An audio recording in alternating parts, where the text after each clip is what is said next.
swaha tatsavitṛ-varenyam bhargo devasya dhimahi dhiyo yo na prachodayat.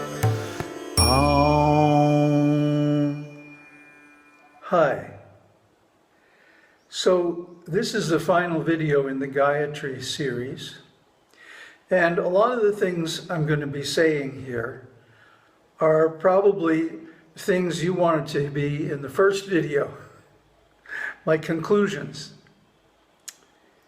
my analysis, my perspectives. But according to my understanding, you have to know what we're talking about before you can understand how it fits with other things.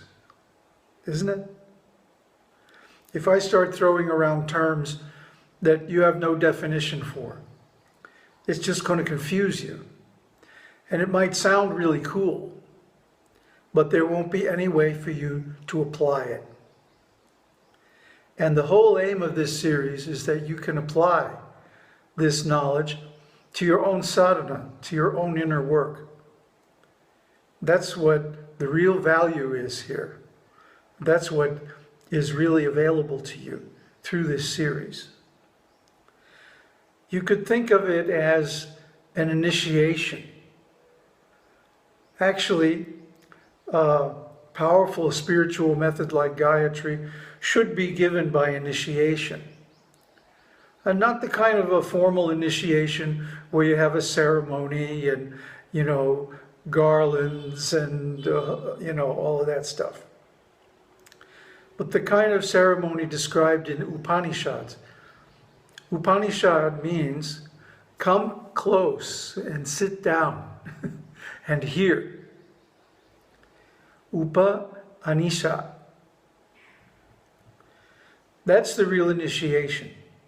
When you become a disciple, not necessarily of any particular individual, but of the truth, of a certain teaching or a certain method. Now, Gayatri Mantra is one of the earliest, if not after Om, the earliest Vedic hymn, before the Vedas were even written down. So Gayatri is proven by age. It has a wonderful track record of granting all kinds of blessings. While I'm on the subject, I want to talk a little bit about bliss and the economics of bliss. Let me give you an example. Let's say you're going out and working every day. You have a career, and over 20, 30, 40 years, you manage to average about $50,000 a year. And of course, you're going to have a certain attitude toward money, isn't it? Like you have to go out and get it. You have to show some initiative. You have to be willing to put up with some things that you really don't like. You have to have a budget. You have to have savings and investments so you can retire and so on. But let's say someone comes along and says, look, you've been working your whole life, but I have a way for you to earn 10 times that much money in just a few hours. It's easy. Once you know how to trick, it's easy, it's simple, it's completely legal, and no problems, no hassles. Would you want to know that skill? Who wouldn't, right? Or even better than that, let's say in your whole career, maybe you earn $2 million. $50,000 a year for 20, 30, 40 years, $1 million to $2 million. Well, what if somebody says, look, I know a way for you to earn $20 million, $50 million in just a few days, a few weeks. Would you go for it? I mean, like, who wouldn't, right? As long as it's nothing illegal or damaging or so like that. So, okay, in this life, we're all after happiness. And the ultimate in happiness is bliss. Bliss is defined as ecstasy, where one or more of your chakras gets connected to the Sahasrara-chakra at the top of the head. And you just forget everything. Ecstasy, bliss. Samadhi. Huh? So I have investigated so many different yogic and spiritual paths, so many different methods, techniques, and so on. And they all have one thing in common. They aim at bringing you into a state of ecstasy, physical, emotional, or mental ecstasy. So the problem with that samadhi is it always has to end. You can't stay in it forever. You have to come out of that trance. You have to come down from the mountaintop. I'm looking at the mountain right now. You have to come down from the mountaintop back to the ordinary life and deal with it, isn't it? That's always the problem. So what if there was a way of attaining bliss and ecstasy that was, you know, like instead of 50,000 a year, 500 or 1,000 or $1 million a year? What if there was a way of experiencing happiness that was like, instead of earning $2 million over your whole life, you get 20 million or $50 million, just like that? Wouldn't that be worthwhile? Wouldn't that be something you want to pursue, you study? So Gayatri Mantra is like that. I can't tell you how many times in the last 2 months that I've been practicing and studying this Gayatri Mantra. I can't tell you how many times I have just been blissed out of my mind. And I mean, not only in a silent room, in an ashram, in a lonely place, out in the country or something like that, even in the middle of the city, even riding around in traffic with all kinds of noise and stuff going on. I mean, really bulletproof bliss, that doesn't go away when you come back into the world. Because you see that the world is made of the same stuff that's giving you the bliss. That's called savikalpa samadhi. See, people are familiar with nirvikalpa samadhi. Nirvikalpa is when you turn your back on the world. You let go of everything in the senses and the mind. You go inside and you connect with the source. That's nirvikalpa samadhi. Savikalpa samadhi is when you come out of that state and you're still in bliss. You don't lose it.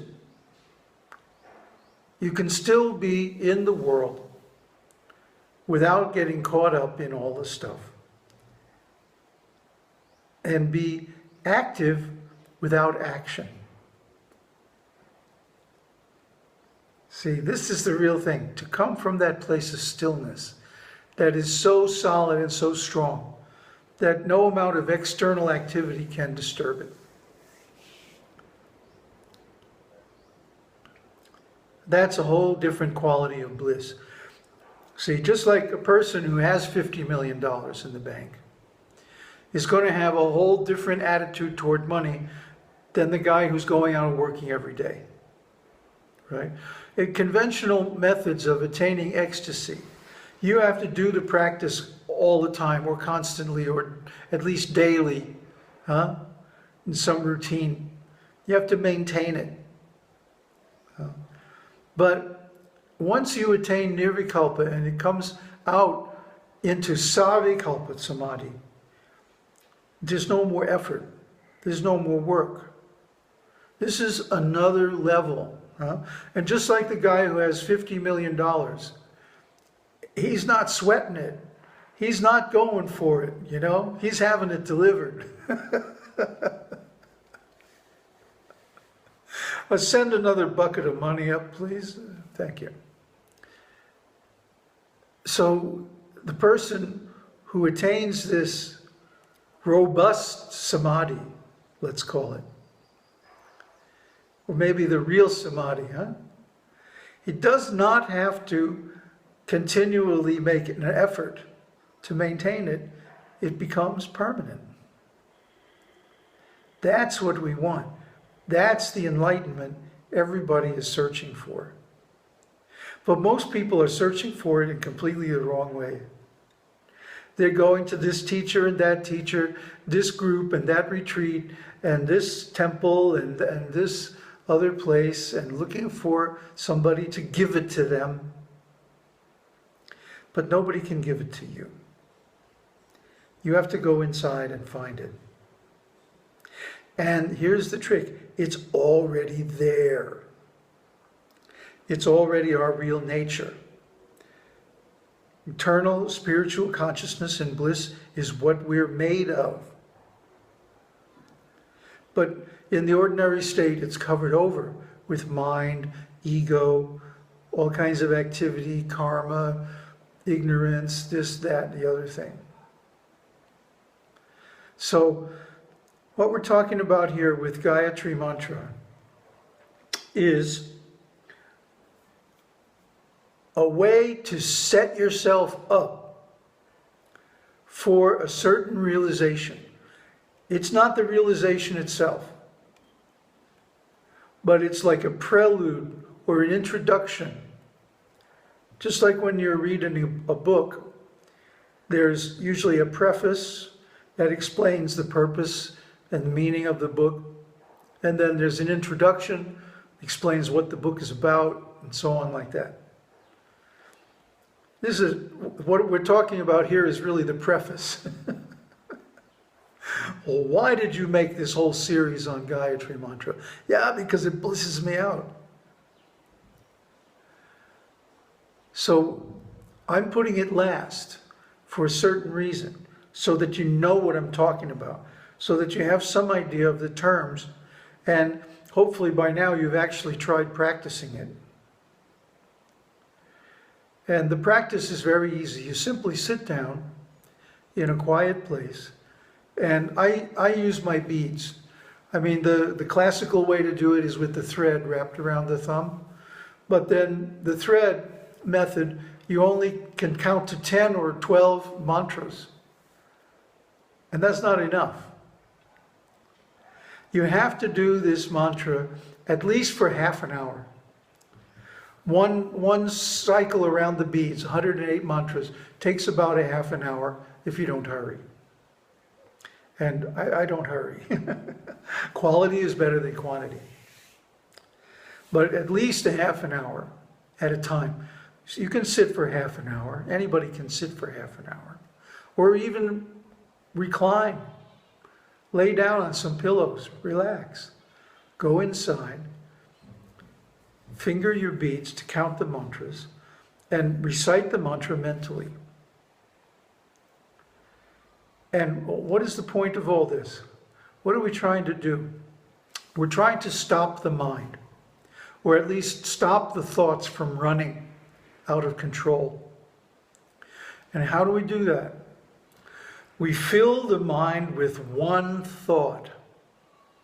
And Gayatri is the premier method for this.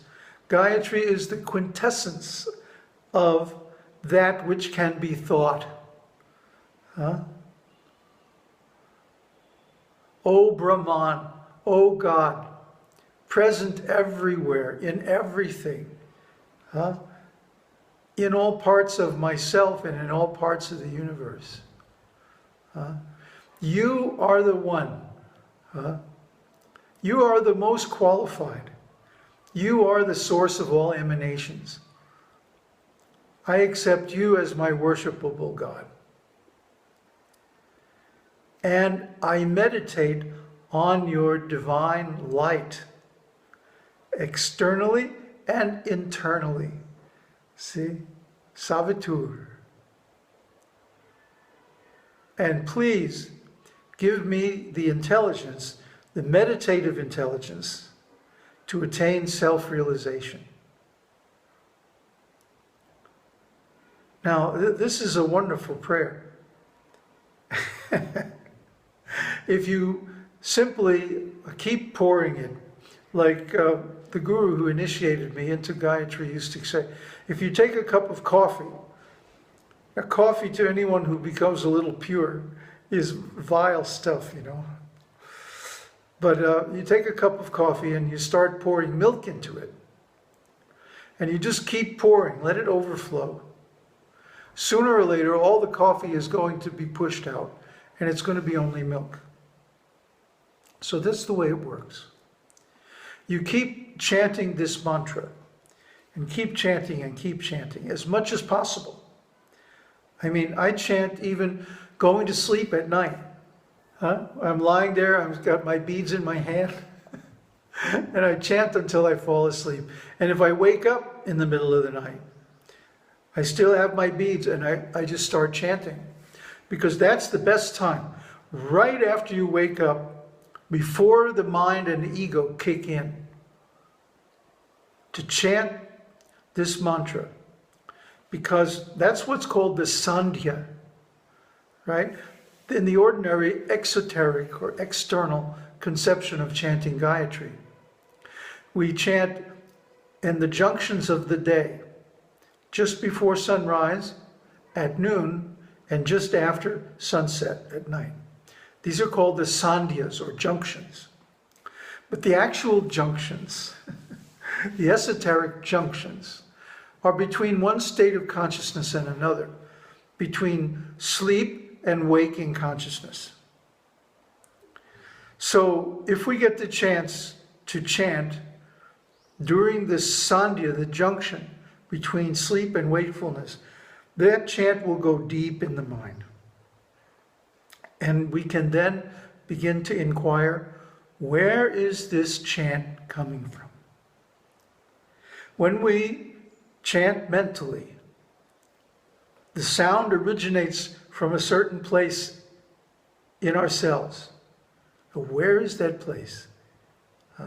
Follow it back to its source. Follow it to the root. And you will find the self. And then I'm not going to say anything more about that, because it's something you just have to experience. But I think you're going to be very, very pleased with the result. I'm not going to post any more videos for a while, because I want to carry out this sadhana to its conclusion. I've been working with it now for 2 months, very intensively. And I'm very, very pleased with the results. But I want to go the rest of the way. But I felt I have an obligation to my guru, to my followers, my audience, and my friends, to give this powerful method, because it will give you everything you desire. So, I hope that you take full advantage and get the complete benefit of chanting the Gayatri Mantra. Om Harihi Om.